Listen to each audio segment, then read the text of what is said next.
लातूर जिल्ह्यामधील मांजरा नदीने धोक्याची पातळी ओलांडलेली आहे। यामुळे शेतकऱ्यांच्या चिंतेमध्ये मोठ्या प्रमाणावर वाढ झाली आहे। नदीलगतच्या शेत शिवारात पिकांमध्ये पाणी झालेलं आहे।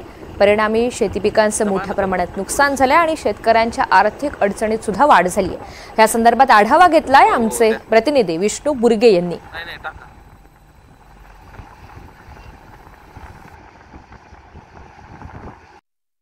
लातूर जिल्ह्यामध्ये मागील काही दिवस झालेला पाऊस यामुळे नदी नाले ओसंडून वाहत आहेत।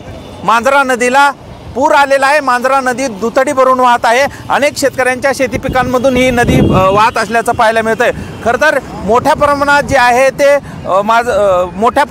ते मांजरा धरणामधून जे आहे ते पाण्याची आवक सुरू आहे। अनेक गेट उघडण्यात आलेले आहे। परिणामी मांजरा नदीनं असं अकराळ विक्राळ रूप घेतल्याचं पाहायला मिळतंय। मोठ्या प्रमाणात शेतकऱ्यांच्या शेतामधून ही नदी जात आहे। अनेक शेतकऱ्यांच्या शेती पिकांचं त्यामुळे मोठं नुकसान झाल्याचं पाहायला मिळतंय। खरं तर हे छोटंसं पात्र आहे। या ठिकाणी असं असलं तरी मोठ्या प्रमाणात जे आहे ते पाणी शेतकऱ्यांच्या शेती पिकांमध्ये घुसलंय।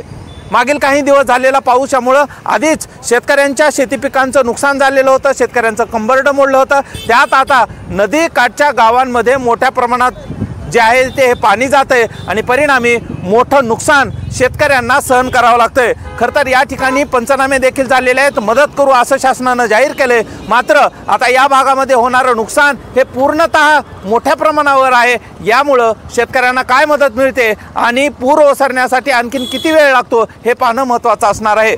विष्णू बुर्गे, NDTV मराठी, लातूर।